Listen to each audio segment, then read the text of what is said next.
No one attended her birthday. Margaret, an 80-year-old woman, woke up with the first ray of sunlight coming through the curtains of her small house. It was her birthday, a day that usually filled her home with laughter and the merriment of her children and grandchildren.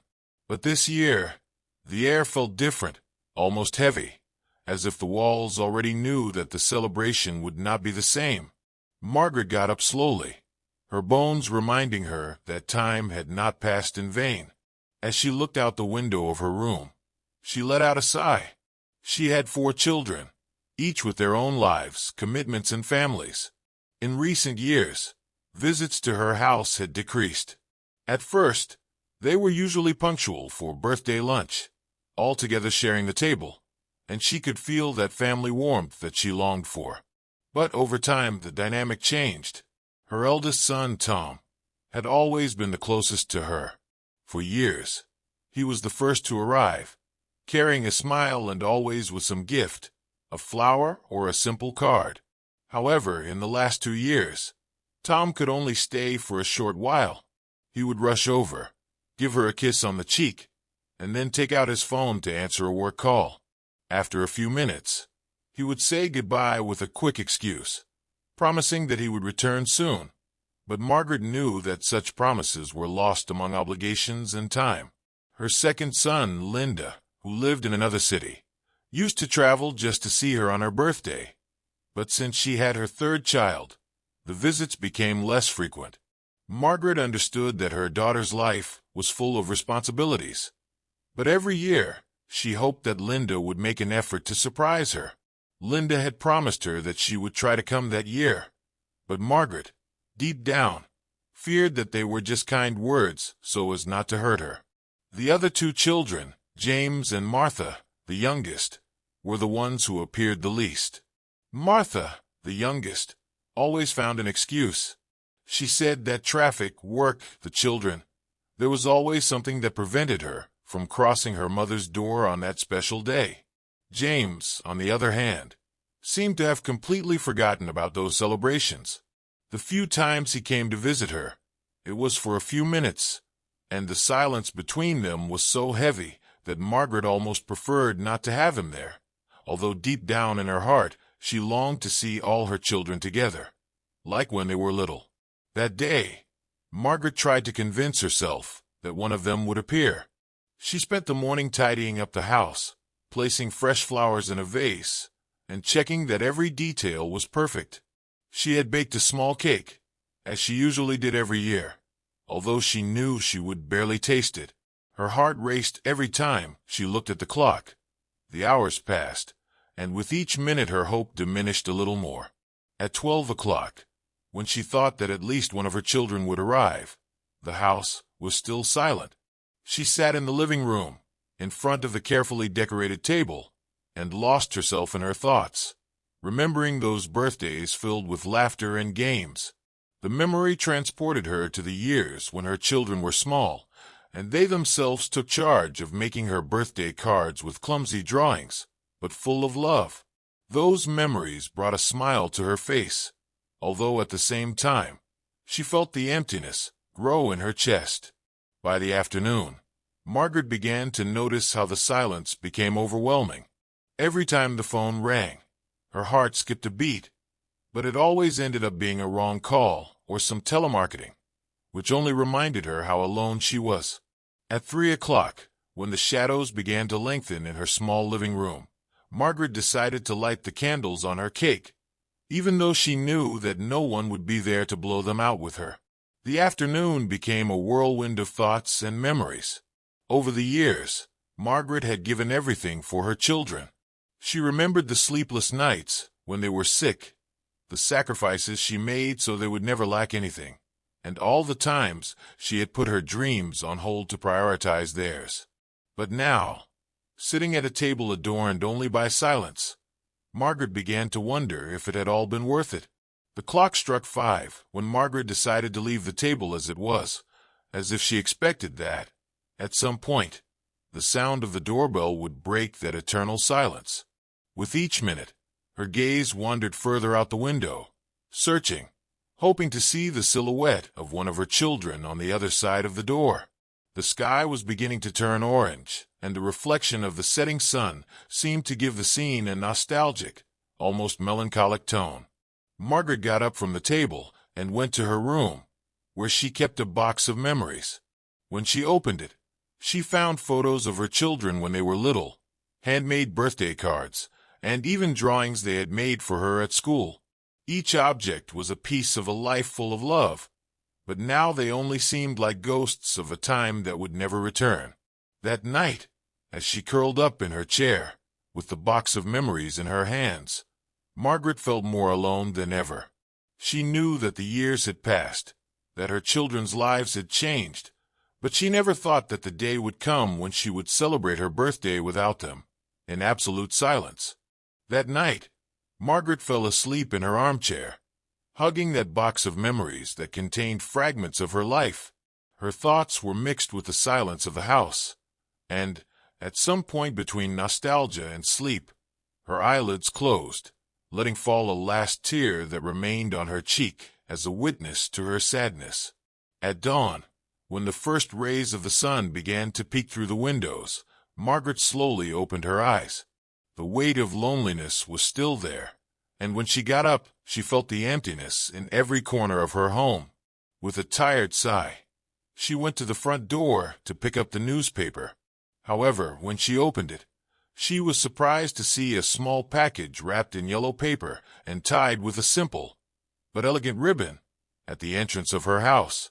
For a moment Margaret stood still, trying to remember if any of her children had mentioned that they would leave something. She leaned over and took the package, noticing that there was a small card stuck on the top. With trembling hands, she read the note. "Dear Margaret, I couldn't let your birthday pass without a little something. Love, your old neighbor, Mr. Thompson." A soft sigh escaped her lips, and a slight smile lit up her face. She remembered Mr. Thompson, her neighbor next door, a lonely, kind man who had lived there for many years. He had also grown older, and had moved away to live with his daughter in another city some time ago. They hadn't had any contact since then, and yet he had found a way to make her feel like she wasn't completely alone on her special day. Margaret carefully opened the package and discovered inside a hand-embroidered handkerchief with delicate floral details that seemed to have been made with love and patience. She held it between her fingers, and as she touched the softness of the fabric, she felt a small ray of warmth fill her heart. Although the gesture was simple, it meant more to her than any material thing she could have received. It was a reminder that at least someone had thought of her. Over the next few days, Margaret began to use the handkerchief as a kind of talisman, carrying it with her wherever she went. With every step she took, she felt a strange mix of gratitude and sadness, as if that small gift reminded her of both the love she once had and the absence that now filled her life. She walked through her house, looking at the walls, the photos of her children when they were children, and the echo of the laughter that once resonated in those hallways, now empty and silent. A couple of days later, while walking through her garden, Margaret heard the sound of a child's laughter coming from the house next door, which was now occupied by a young family. That laughter, so lively and sincere, immediately transported her to her past, when her own children ran around the garden, filling it with games and mischief. The echo of other people's happiness produced a mix of joy and sadness in her, knowing that life went on for others, while for her the days were getting longer and lonelier. One afternoon, the mother of that family came to the garden gate and, with a warm smile, greeted Margaret. They exchanged a few words, and the young mother, noticing Margaret's nostalgic look, kindly invited her to come in and have tea sometime. Margaret accepted the invitation with gratitude, although in her heart she felt a pang of pain. She knew that sharing a cup of tea would be nice, but she kept thinking that the people she really wanted to be close to were not there. The next day, she decided to accept the invitation. Dressed in her best blouse and the handkerchief that Mr. Thompson had given her, she crossed the gate and sat at the family's table. The conversation flowed easily, and for a moment, Margaret could almost forget her loneliness. But deep in her heart, nostalgia was still latent. When the young mother's little daughter took her hand and showed her favorite doll, Margaret felt her heart break a little more. That warmth, that closeness, was a painful reflection of what she once had and had lost. That night, when she returned home, the silence of the house felt even deeper. Although she had enjoyed the company, loneliness enveloped her again the moment she crossed the threshold of her door. Margaret sat in her favorite chair, and, hugging her handkerchief, let her thoughts drift away in time. Every small gesture of kindness she received brought her a ray of hope, but also a reminder that despite these glimpses of companionship, her family, those she loved most, were still absent. Every smile, every kind word, seemed at once a balm and a wound. They made her feel alive, but they also revealed the depth of her loneliness. As the days went by, the family next door, who had seen Margaret spend her days alone, decided to do something special for her. One afternoon, while Margaret was tending to the flowers in her garden, she heard a knock on the door. When she opened it, she found the young mother next door and her 2 children, holding a small box in their hands. The box moved slightly, and Margaret immediately realized that it was not just any gift. Inside, wrapped in a soft blanket, was a small puppy with floppy ears and bright eyes, who looked at Margaret with curiosity. The surprise left her speechless, and the children, with a mixture of shyness and excitement, explained that they thought the puppy would keep her company, someone to be with her in those days of silence. With a lump in her throat, Margaret accepted the gift and held it tenderly, while she felt the puppy gently licking her hand. She decided to call him Buddy, because, deep down, she knew that this name symbolized what he would represent: a faithful companion in the days to come. From that moment on, Buddy became a constant presence in her life. Buddy grew quickly, transforming from a playful little puppy into a loyal and protective dog. Every day, he followed Margaret around every corner of the house, accompanying her in her routines, from gardening to her walks around the neighborhood. That company, although silent, filled the home with a warmth that Margaret had not felt in years. Every time Buddy looked at her, he seemed to understand her without words, as if he recognized in her the traces of a life of sacrifice and loneliness. One afternoon, Margaret decided to take Buddy to the park. She watched with a mixture of joy and melancholy as he happily ran through the fallen leaves, while the sun set, dyeing the sky a soft orange hue.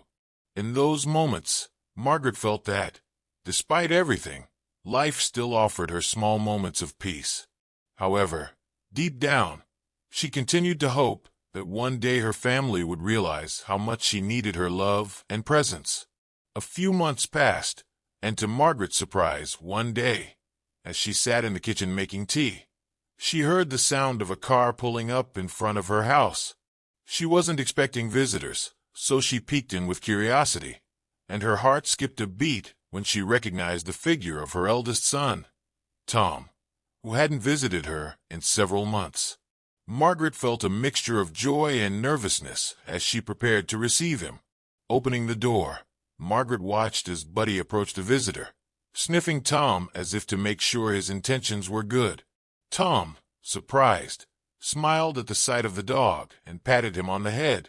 In a friendly tone, he told his mother that he had heard about Buddy from the neighbors and decided to pay him a visit. Margaret, with a warm but restrained smile, invited him in. The conversation began cordially, as if both were measuring their words so as not to touch on painful subjects. Margaret, who had kept her feelings to herself for so long, listened to her son talk about his work, about the busy life he led, and how time seemed to slip through his fingers. She nodded, as patiently as ever, never letting on the sadness she harbored in her heart. However, as Buddy curled up at her feet, Margaret decided to take a risk and confessed to Tom that she had spent her birthday alone, that the days had become long without the presence of her children and grandchildren.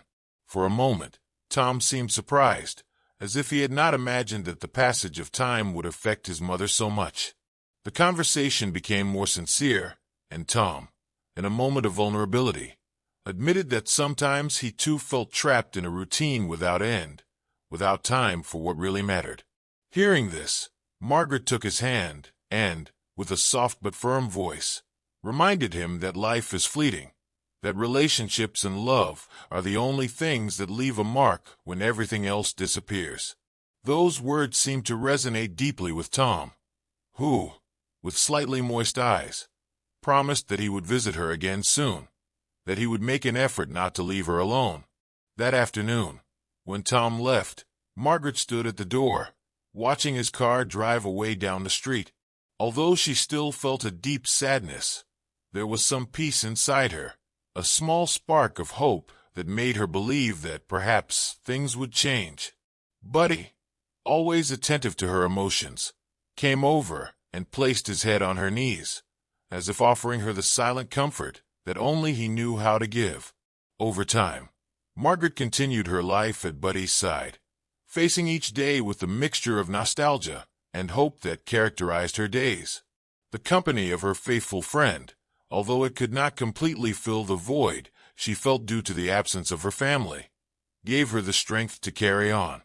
After that visit, Tom returned home with a troubled heart. His mother's words echoed in his mind, reminding him of how fleeting life was and the importance of not letting family ties wear out over time and daily busyness. That day, Tom had seen in Margaret not only his mother, but also a woman who had sacrificed her life for them, and who now, in her old age, lived alone, with the memory of a love that had also faded. Margaret's husband, the father of Tom and his siblings, had died years ago, leaving her with a void that she had tried to fill with the company of her children and grandchildren. But they, without realizing it, had left her alone. Moved by the sadness he saw in his mother's eyes, Tom decided it was time to do something. That same night, he sat down in front of the phone and called each of his siblings. With each call, his feelings came flooding out, and his voice heavy with emotion. He told them about his visit to Margaret's house, how he had found her alone on her birthday, clinging to her new friend, Buddy, the only one who seemed to understand the loneliness she suffered. He told them about Mr. Thompson's handkerchief and the memories she kept in that old box, memories that seemed to be their only company as they continued with their lives, not remembering that that woman was the reason for who they were now. Linda, his sister, fell silent as she listened to Tom's words. She remembered the years her mother had held her when she was sick, the way she cared for her and protected her. Guilt began to envelop her, and a tear rolled down her cheek as she realized how long it had been since she last saw her mother. James and Martha, the other two siblings, also listened attentively, understanding the weight of Tom's words. Each of them began to remember moments from their childhood, moments when Margaret had been their refuge and support, and they realized how little they had been there for her in the last few years. After that call, the brothers got together and decided that they should do something special for their mother. Without telling her, they planned a surprise, a whole weekend where they would all be together, like in the old days. They would bring their wives, husbands, and Margaret's grandchildren to fill their home with life and joy once again. They wanted their mother to know that she was not alone, that she was still the pillar that kept them together. A week later, the plan was in motion. Margaret, without knowing anything, received the news that Linda was coming to visit her and that she would stay for a couple of days. That was already reason enough for her to be happy. She spent the morning preparing the house, remembering with joy how, in her younger years, she used to have it full of people and laughter. But when noon came, the doorbell rang again. With surprise, she saw Tom walking through the door with his family, followed by James and Martha, each with their children and spouses. Seeing everyone there, her heart raced and a mixture of wonder and excitement filled her face. She hugged them all, feeling the emptiness of so many years begin to fill, as if each of her children brought with them a part of the love and company she had so lacked. That afternoon was magical. The house was filled with laughter, games, and conversation. The grandchildren ran around the garden, while Margaret's children accompanied her in the kitchen, helping her prepare a large dinner in her honor. Around the table, Margaret looked at her family with tears in her eyes, feeling a happiness she had not experienced for a long time. That night, her children decided to stay overnight, and the home was filled with life, with every corner occupied and the silence she so feared finally banished. During that weekend, each of her children took the time to be alone with her, to listen to her, and to share memories. Margaret told them stories of her youth, of her happy times with her husband, and of the sacrifices they had both made to raise their children. They, in turn, thanked her for everything she had done for them, and promised that they would never leave her alone again. That weekend was a rebirth for Margaret, who felt that, despite the years, her family was still together, and that the love she had once planted in her children was blossoming again. Before leaving, the brothers made a pact. There would always be one of them at their mother's house, rotating so that she would never be alone again. Thus, every week, Margaret would have a visit from one of her children, and during the weekends, they would all get together to share and strengthen the bonds that united them. The emptiness she once felt was replaced by the constant company and unconditional love of her family. Even Buddy, her faithful companion, seemed happier and more playful when he saw the house full of life. Since then, Margaret lived surrounded by the love of her family, enjoying every moment, every smile, and every hug. The days of loneliness were behind her, and the home was once again a place full of life and joy. Margaret often reflected on how important it was to remember those we love, to be present at important moments, and not to allow busyness to make us forget what really matters. At the end of each family gathering, Margaret would remind her children of a lesson she carried in her heart. Life is short, and in the end, all that remains are the moments we share with those we love. No matter how much we have or how far we go, what really counts is the love we leave behind. Thus, Margaret's story became a living lesson for her children and grandchildren, reminding them that family is a treasure that must be cared for and valued, no matter the passage of time or the difficulties of life. I ask you with all my heart to subscribe to the channel and leave a like if this story touched your soul. We would love to know what you thought of this story of family love and reconciliation. Tell us in the comments. Have you ever felt that you forgot to value someone important in your life? We want to read your thoughts.